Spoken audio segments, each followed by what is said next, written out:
En este video elaboraremos cada parte del OBI. La primera es el título y presenta 3 elementos. Sigue los siguientes pasos. Paso 1. Escribe una frase u oración creativa que se vincule con tu subtema. Carlos Riva ha escrito, sin laptop y sin ganas. Paso 2. Debajo, escribe la pregunta de tu subtema. En este caso es ¿por qué algunos alumnos peruanos no se adaptan a las clases virtuales? Paso 3. Finalmente, coloca tu nombre y apellido como autor del OBI, Carlos Riva. Importante, no te preocupes que la frase creativa puede mejorar con la retroalimentación de tus compañeros, docente, tutor o si tú mismo encuentras una más adecuada luego.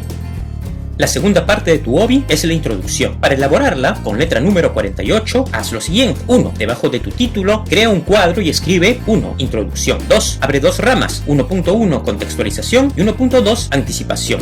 En la rama 1.1 Contextualización, coloca información que te sirva para ingresar al tema. Puede ser una noticia, un dato estadístico, una anécdota, etc. Recuerda que debe ser un dato interesante, que capte la atención del lector y que esté relacionado con el subtema. Ojo, la contextualización no debe contener la respuesta a la pregunta de tu subtema. Por ejemplo, como Carlos Riva quiere explicar por qué algunos alumnos peruanos no se han adaptado a las clases virtuales, solamente ha colocado en su contextualización algunas cifras actuales de deserción escolar extraídas de una noticia.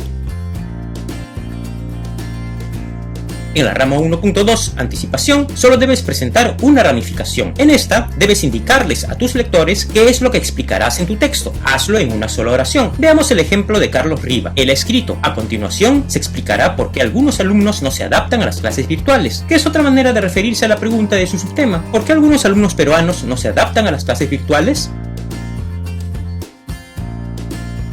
Observación importante: en la contextualización puedes usar la cantidad de ramas que consideres necesarias. Sin embargo, la información que responde directamente a tu pregunta siempre estará en el párrafo de desarrollo, así que ten esto en cuenta.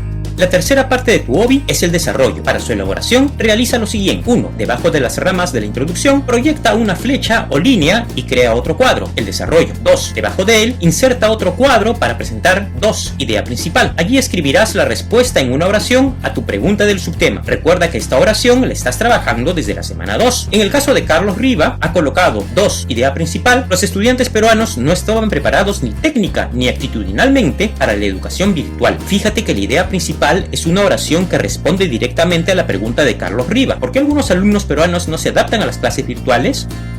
Debajo del cuadro de la idea principal, continúa con lo siguiente. 1. Crea dos ramas. 2.1 Idea secundaria A y 2.2 Idea secundaria B. Estas corresponderán a dos ideas que explicarán o dividirán organizadamente la idea principal. 2. Completa cada rama con la información que permitirá explicar tu idea principal. En este caso, el estudiante Riva ha propuesto lo siguiente. 2.1 Idea secundaria A. Los estudiantes no cuentan con los elementos necesarios para prestar atención en clase virtual. 2.2 Idea secundaria B. Los estudiantes peruanos presentan malos hábitos de estudio. Estas son las dos razones que explican por qué los estudiantes peruanos no se adaptan a las clases virtuales. Ahora que las ideas secundarias se han planteado claramente, recuerda que necesitan ser detalladas con información más precisa para que la explicación tenga mayor solidez. A estos datos los llamaremos ideas terciarias o ideas de detalle.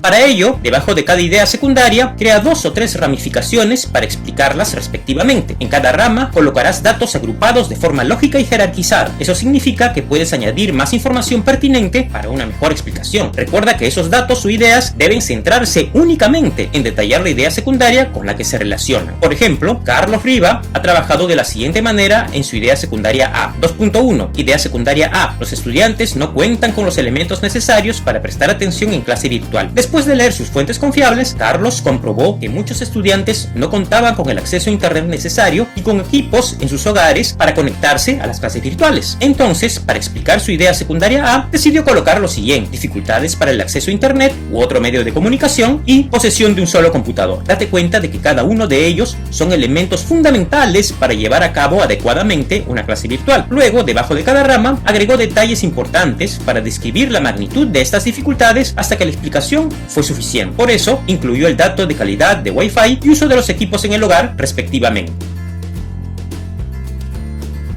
Asimismo, para la idea secundaria B, ha escrito lo siguiente: 2.2 Idea secundaria B. Los estudiantes peruanos presentan malos hábitos de estudio. Tras su lectura, Carlos determinó que esta ausencia de hábitos podía ser explicada por su poco desarrollo en el colegio. Así, él coloca en 2 ramas algunos datos que explican por qué no se desarrollaron estos hábitos o actitudes, debido a que el programa curricular de educación secundaria no lo incentiva y falta de inclusión de las redes sociales como parte de la propuesta pedagógica. Cada una de estas ideas explica hechos por los cuales estos estudiantes no cuentan con actitudes necesarias como los hábitos de estudio adecuados. Por ello, incluyó la información sobre la ausencia de las capacidades que se deben promover en el colegio y la concepción de las redes sociales como un distractor para seguir desarrollando estas ideas. La elaboración del desarrollo es el reto mayor en la construcción de tu hobby. Recuerda que esas ideas complementarias siempre deben relacionarse con la idea secundaria que están explicando. Por ello, revisa con paciencia y atención la información que registrarás.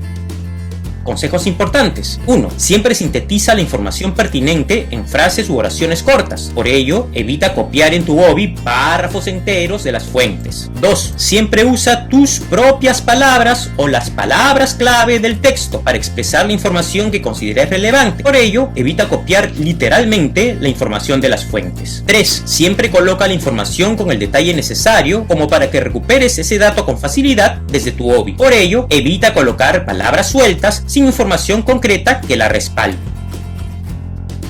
La cuarta parte de tu hobby es el cierre. Para poder hacerlo, sigue estos pasos. 1. Debajo de las ideas que has desarrollado, coloca el cuadro 3. Cierre. 2. De él saldrán dos ramificaciones. 3.1. Resumen. Y 3.2. Reflexión. 3. En 3.1. Resumen, reitera tu idea principal con otras palabras, la cual puede incluir a las secundarias. Por ejemplo, nuestro alumno Carlos Riva ha escrito: en conclusión, la ausencia de recursos y los malos hábitos dificultan la adaptación de los estudiantes a las clases virtuales. 4. En la rama 3.2, reflexión, plantea una idea que sea una evaluación personal en torno del tema. También puedes proponer una sugerencia o medida para mejorar la situación. Siguiendo nuestro ejemplo, Carlos Riva ha recomendado importancia de que Minedu acorte la brecha digital. La quinta y última parte de tu hobby son las referencias bibliográficas. Para incluirlas, haz lo siguiente. 1. Crea un cuadro en la parte inferior de tu organizador. 2. Allí escribe alfabéticamente las referencias bibliográficas siguiendo el orden solicitado en las clases: autor, año de publicación entre paréntesis, título de la fuente y enlace de recuperación. Recuerda que solo debes incluir aquellas fuentes que realmente hayas revisado y cuya información hayas recopilado con tus propias palabras en tu hobby. Luego de tener listas las 5 partes del hobby, es fundamental que prestes atención a 2 criterios muy importantes antes de enviarlo por el aula virtual. Primer criterio, usa recursos visuales pertinentes. Incluye recursos visuales como imágenes, emojis, fotos, tablas, iconos, etc., relevantes e importantes para ayudar a explicar tu subtema. Coloca los necesarios en las partes introducción, desarrollo y cierre. Para insertarlos, puedes usar estas opciones. 1. Icon Finder, herramienta que brinda Miro. 2. Si no encuentras alguno que te guste o te convenga, también puedes buscar imágenes en Google u otros iconos en Flaticon o FreePic. Segundo criterio, revisa la ortografía. Finalmente, antes de subir tu hobby al aula virtual, revisa la ortografía, porque es importante respetar las convenciones formales en el ámbito universitario. Es una muestra de que tu trabajo está en el nivel sobresaliente. Hemos terminado con la elaboración del hobby. Antes de subirlo al aula virtual, revísalo con detalle. Fíjate en lo que te solicita la rúbrica y en las indicaciones de esta videoclase. Siguiendo los pasos y criterios que has aprendido, cumplirás con todo lo que solicita el instrumento de evaluación de este TB1. En el siguiente video te indicaremos los pasos para registrar tu hobby en el aula virtual.